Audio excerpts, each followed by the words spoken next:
Hello viewers, you're welcome to this episode of the Youth Arena program. I am Juliet Onmere, your anchor. But I'm not going to be doing this alone. I have here with me a co-anchor by name Abosede Taiwo. You're welcome to the studio. Thank you so much. Abosede, you're looking good. So are you. Thank you so much. Yeah, it's a beautiful day and you are beautiful. All right, thank you. Thanks for appreciating my looks. All right, viewers, do not forget to slide into our social media handles showing on your screen to send in your comments, and do not forget to like our channels. All right, on today's program, we shall be looking at the topic, My Work, My Wealth, and we called it MW Square. We shall be looking into this natural material called hinds and skin. However, we shall be going on a short break, but when we come back, we shall give you more details. Stay tuned.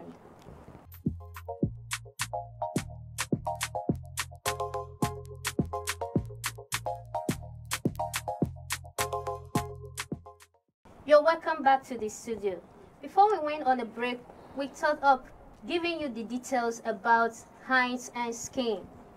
So, Bosse, what do you think about hinds and skin? Actually, when I think of hinds and skin, I have memories from when I was in secondary school and where we normally go get our sandals made. And then it's amazing to see the raw materials and getting to understand how it is.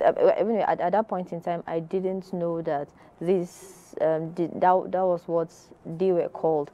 I just saw animal skin moving around, and then I was wondering, how do you do this and everything? But it's interesting for us to know how it will be, and I'm sure subsequently in the show we'll see how it is. And it's exciting to know that the shoes we wear are actually made from that. Of course, these things I'm meaning to ask you. Back then in the secondary school, have you ever wondered where your sandal, your leather sandal, your wristwatch, just like you're wearing now, and your belts, did you ever wonder where they are being gotten from, the raw materials? Oh yes, I have wondered where at a point in time in my life, and like I mentioned, probably where I grew up, it was easy to see animal skin being treated. Oh, yeah. Just I didn't understand the entire process. I just knew that okay, they dry it, they do this, but I didn't know what this and that's the process is, or the process rather. I just knew that this is what is used for, but I've always wondered how anyway, but yeah, but then... But sometimes it has this awful smell. You know, some of them that do the fermentation locally, you can't even stand a minute where all these things are being done. Yeah, about the smell, it's like quite awful. Now, I've never been around where they really make it. You know, like I mentioned, during secondary school, we only go to their sales points. Yeah. So you know that this company makes these materials. However, they don't take us to the part where the entire process is being done. I mean, you never see the background work. You just see the finished product. But even at that, when you go close to the store, you get this really not too strong, but you get this sense of like a little smell or something, but it's not really bad as such. The odor is not too bad, but I've never been to the main place, so I can't say it's not too bad without going there. So anyway, because when looking at it, if you've ever been where they butcher some of these animals, like a cow, which have been opportunity to be there, you see that while you're there after butchering the cow, then for some time when the blood dries up, if you come back there, you can't even stand if that place is not being washed properly. So and that's why subsequently I know our viewers will get to know how these hinds and skin are being transformed into usable materials. Okay, and however, let's take a look at an interview on leather works and the act of transforming a leather into tangible items by Mr. Jerry, a shoe cobbler.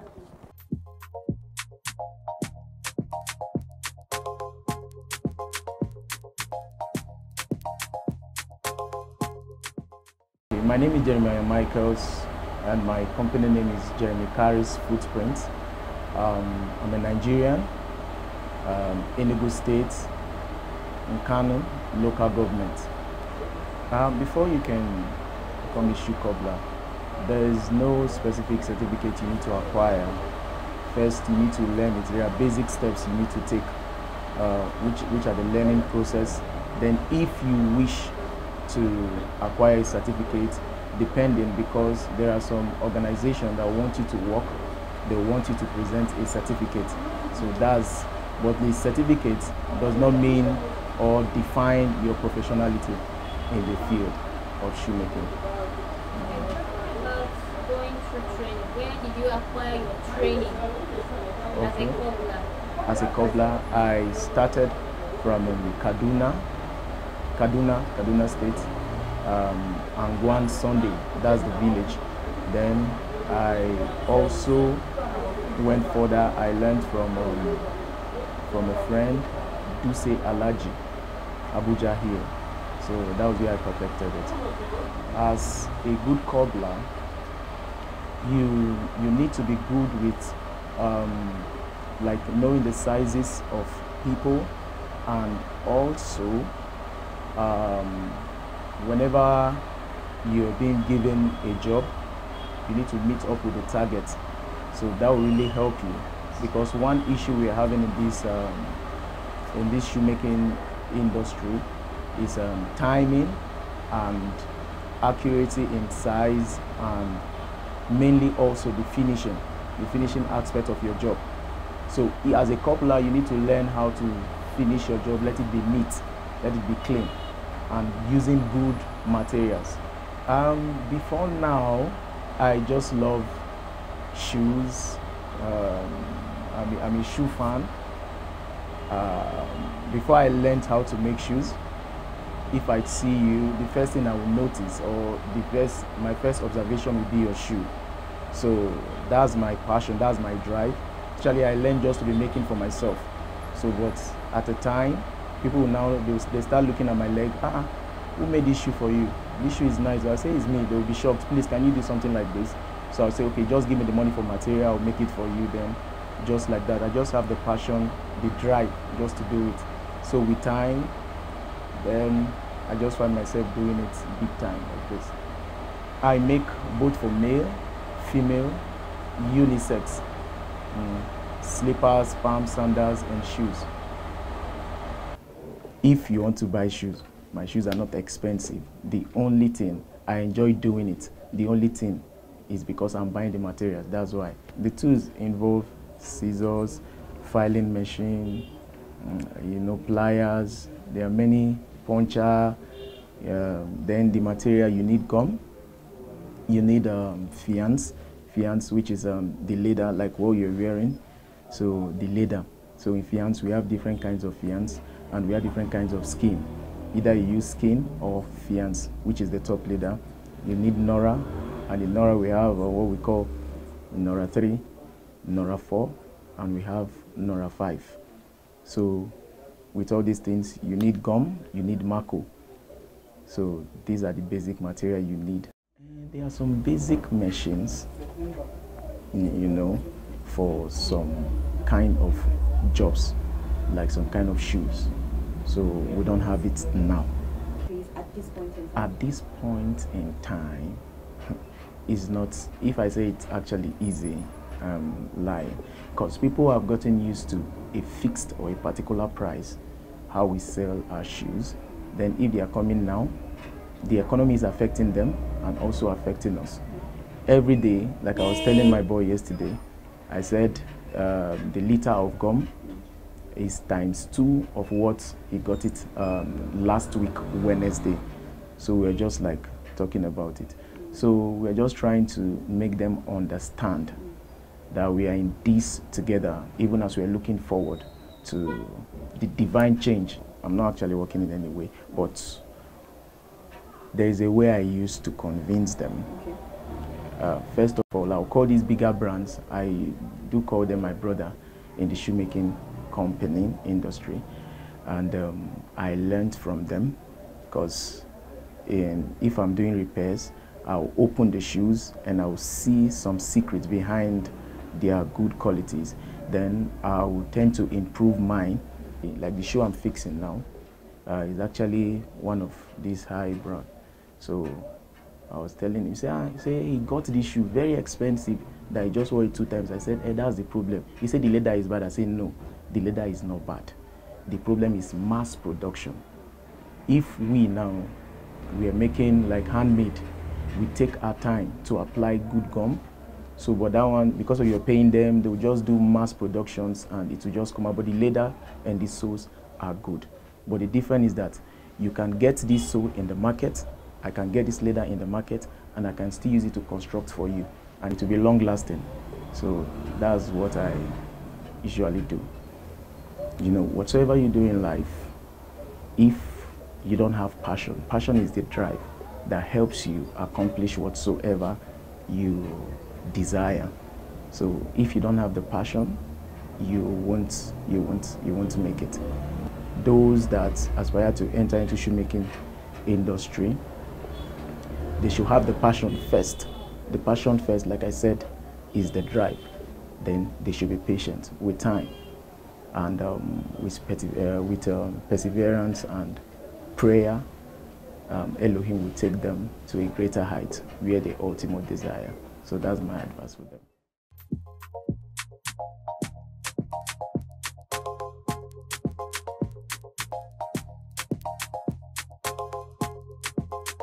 Welcome back, my viewers. I hope you enjoyed that short video of how a leather is being transformed into a footwear. All right, welcome back, Bosse. Thank you. I know our viewers must have been thinking about how that process could be possible. You know, it's a very good skill to be a shoe cobbler. You know, those days when we think that a shoe cobbler cannot make it in life, you know, especially we the ladies, when a shoe cobbler comes around you to say, hello, think I like you, we start looking down on them. Okay, if we're going to look at it from the aspect of skills, now, I think the awareness was not as much as it is at this very point in time. So you had little knowledge on how you should acquire certain skills and the importance of acquiring certain skills. But just as we saw Mr. Jerry transforming amazing things and doing amazing things rather with leather, there are many more people that are doing good and great things with crafts, with handwork, as many people know it, and then learning a skill. And then a skill is actually very good because you are your own boss, so you're able to make out time for whatever you need. But then amazing also is the fact that leather work goes beyond shoes. I was just thinking about it, and I remember the little pillows that you can make for even large ones for your sitting room also. I mean, leather is beautiful, hide and skin. We have them in abundance. Not that we should finish up the animals we have, but then we should be able to do it in moderation, and then we'll be able to get the best of it. I mean, we have good materials. Some countries abolish cutting down forests, afforestation, and they encourage forestry, because in this forest you can find animals that can contribute to the economic growth of the country. And I don't think Nigeria, in the agricultural aspect of it, they've done much in that aspect. I think number one, just like you mentioned, is for more education to be pushed beyond the school boundaries now, and then for people to understand how best to do this in moderation. So even if you have to use animals, you should be able to have a replacement mechanism so that we won't have endangered species after a while. Also, so the advice for most agencies is that certain animals that shouldn't be used, that certain animals are already endangered, so they should be left out. However, you can also have you have many choices. You have some animals that I can say are always available, but however, either way, we should be able to do it in moderation. I think that's why they have licensing offices, just like Mr. Jerry mentioned. You have to register and then do many other things. So you follow a process. It's always about processing. So whatever it is that you do, you should do it right. Of basically. course. And talking about some of the animals that we can get these hinds and skins from, I think we can get that from a cattle, goats. You know, lest we forget, you know, the local instrument we use. The drums, the drums is made locally, and sometimes when you go to the market to buy them, you can still see the hairs of these animals on those local drums. And it sounds good. It sounds good. But I don't know for the modern jazz band we use in churches today. I don't know if that is later too. Okay, well, we'll have to go investigate that to find out more. But then actually it's amazing to think of, you know, just like you mentioned, the bells, the shoes. Some communities actually use these skins and hides and skins or leather as when it's transformed for their traditional attire. So you have maybe depicting warriors and so, and then you see them with the skin and everything. So it's been an age old, very, very long ago. A long time, I won't call it tradition, but a skill. But just because we were not being informed as it is now. I tell you, so many youths are going into this shoemaking business, and they're really making a lot from it in terms of finance. Yes. You know, being their own boss and not waiting for any white collar job. And I see so many young ladies who are into it too, making handbags and others. And this leather, the end product of hinds and skin, are also used for leather chairs and some upholsteries. That is really good and amazing. And I encourage so many youths out there to get involved in such skills, because every day we wear footwears, different shapes, different sizes, and it's very, very amazing. Yeah, so talking about footwears and many other things that we have to do with leatherworks, we'll see now, we'll go and see a feature on leatherworks for you to have a deeper understanding of what it entails. Enjoy.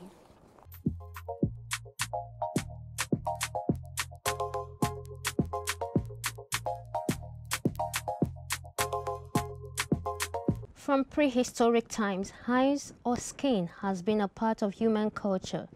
It has been proven that through research, hides and skin were used by ancient people for clothing, accessories, and tools or instruments. Research states that archaeologists believe that animal hides provided an important source of clothing and shelter for all prehistoric humans, and their use continued among non-agricultural societies into modern times. It can then be obvious that these abundant natural resources, mainly gotten from animals, has and is still playing an important role in the society. What then are hides and skin? As defined by some researchers, a hide or skin is an animal skin treated for human use. The word hide is related to the German word Haut, which means skin. The industry defines hides as skin of large animals such as cow, buffalo, while skins refers to skins of smaller animals, goat, sheep, deer, pig, fish, alligator, snake, and many others. In the same research, it was indicated that some of the common commercial hides include leather from cattle and other livestock animals, buck skin, alligator skin, and snake skin. All are used for shoes, bags, belts, or other fashion accessories. Leather is also used in cars, upholstery, interior decorating, horse tag, and harnesses. In the Nigerian contemporary society, hides are mainly used for footwears, bags, and home decorations. Hence, in the northern part of the country, hides are widely used for the production of shoes, bags, as well as home decorations. Research revealed that in northern Nigeria is one of the biggest supplier of hides to two world brands such as Louis Vuitton and the likes. In a paper by Eleanor Okoye, it's clearly stated that the city of Kano in the northern Nigeria is the largest commercial hub for the leather industry. The tanneries in Kano are bustling with activities as men work on hides and various skins for brands over the world. These traditional tanneries are Nigeria's oldest, and they are also the biggest suppliers of local leather. It is also mentioned that the Kano leather industry is rich far beyond what we could have imagined. It seems Nigeria's northern city is a supplier for some of the most prolific brands around the world, including Louis Vuitton and Gucci. The paper further states that these innocuous-looking tanneries are the driving force of a profitable leather industry. They and their products keep hundreds of thousands of people in gainful employment and feed a sector of fashion industry which is quite literally worth billions of dollars. It is then evident that business of processing or marketing hides and skin is a profitable one that should be explored, not just by the individuals and private organizations, but by the government in order to create job opportunities, reduce poverty, and halt all forms of exploitation in terms of exploitation of natural resources and our commonwealth. Who knows? Hides and skin could just be another gold mine for our dear nation, Nigeria.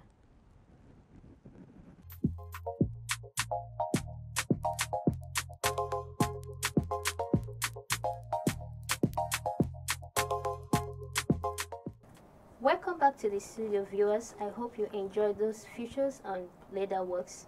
You can see the different animals from which we can get our hides and skin, which will be transformed into leather and further transformed into a footwear which we admire so much and wear.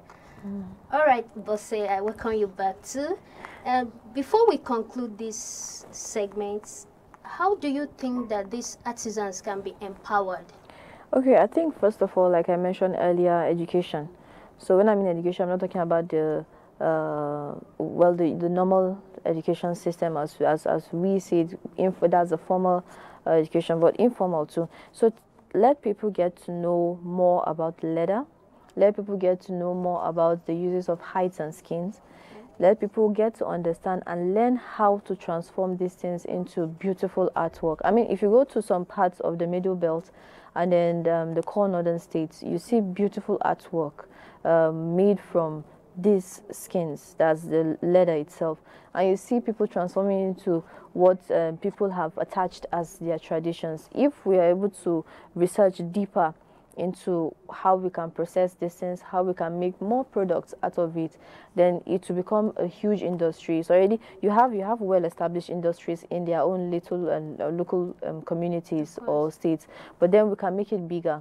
Yeah. You know, we can export some of these things, but it comes from research, research, and then continuous research. You educate people on what to do. Then you teach people how to make businesses out of these things. So it's not just about learning the skill, but how can I make a business out of it. And if you remember from the interview we had of Jerry, he mentioned how big brands are not really a competition, but he learns from them. He sees he pays attention to certain details on their product. This way he's able to improve on what he is doing. I think that way, if we're able to improve on what has been, then it's easy for us to make products that can be the best that we can think of. Then in terms of encouragements now, if we keep talking about funds, it will become let not be that way. We can have policies, we can have certain things that can be used, or funds anyway, that can be used to encourage some of these artisans to be able to establish their businesses. But at the same time, you should also teach them how to manage the business. So it's not just about releasing the funds, but releasing the funds that are necessary, releasing the funds that are able to cover for whatever they need to, because sometimes they have just one-off, like they're paid once and then it just gets them to a certain level and they're unable to continue. One, either because they don't understand what managing a business entails, or the funds are not enough. So we need to look at the funds, let the funds be enough to cover for necessary things. At the same time, let them also be taught how to manage their businesses so that it can be extended. Then for those that already have established companies, they should encourage the younger ones by bringing in apprentices. So you train people that are around you, young people and people that are interested in some of these crafts. Train them, show them the way. That way it will be like a ripple effect. It will be like pay it forward. I train the next person trains the next person, and then before you know it, we have an entire community knowing how to, you understand, and then that way you won't have young people depending on certain kinds of jobs. Of course. Yeah. Now, talking about that, you made mention at the corners, we have industries at Aba in Abia State where these leather shoes are being produced. And one thing I should point out there is we, the citizenry, patronizing our own products. You can see that the winter jacket we all want to wear, they are produced from this hinds and skin to protect us from cold. Now, how can we encourage these new SMEs? Is by patronizing these products, not waiting to get the London fairly used shoes, footwears, handbags. It won't encourage these artisans or small SMEs to do more. So I think if there's a policy the government can put up for us to encourage them, it will be okay for the new businesses that are coming up. So I don't know. I think it should be a balanced thing. One, trust should be built. You can't tell me to buy your product if I'm unable to trust it. Just like we mentioned, how are you able to convince your customers? That's from I keep making reference to Mr. Jerry. How are you able to convince them that if I get this product, it's going to be as good as the one I will get from a different country? So you should be able to establish consistency in terms of quality. So if you're able to do that, we have many people in places you've mentioned that have that, but convince people, be able to maintain a certain level of quality. That way people will be encouraged. Again, like you said, then we should discourage importation of certain things as to a large extent. We can't totally throw it away. I mean, we depend on each other in terms of country, because of distribution of natural resources. Yes, so we can't say we're cutting off a country from bringing in or we taking out. However, we can reduce it by being able to produce certain things. Then that way people will know that, okay, I can go for the one in my country because it's good. So I don't have to depend on a different country. But if you are unable to get what you want from within, then people are left with little or no option than to go for the one outside. So as much as possible, we can reduce importation of certain things as much as possible in the best and the most friendly way. And then at the same time encourage people to also buy. But then those who are making it, the artisans, should also build consistency and build a high level of quality in making their products. You know, talking about Mr. Jerry, he described a scenario whereby a customer just walked up to his shop and said, I bought this shoe just last week, and then it's everything is gone. He said he told the man that everything is right. He told him the materials are good. The material is good, but it's because of mass production that made them produce with less quality, maybe the gum stain and all those things. That's why you cannot even work in a muddy or a dampened area with the leather shoe. So he said to him that, don't worry, I can fix it. And he did fix it. So now some of these SMEs that are into mass production, they should be able, I think they should be able to pay attention to key details. Quality. It matters a lot, because you cannot get something that you cannot use for a long time. Thereby getting the satisfaction for what you paid for. So I think they should also encourage the buyers and patronizers with a long-lasting item like footwear, handbag, and that's it. I think we're good to go. Yes, and then in terms of mass production too, I think you should pay attention to key details so that the excuse will not be mass production. I mean, you have to produce for many people, but you should pay attention at every point in time. Pay attention to key details. All right, thank you, boss. It's nice having you in the studio. It's been amazing. And I hope we'll do this once more. Yes. Thank you. You're welcome. Thank you. It's been amazing. All right, viewers, I hope you enjoyed this feature on Leatherworks. We hope to see you same time, same station next week. Bye.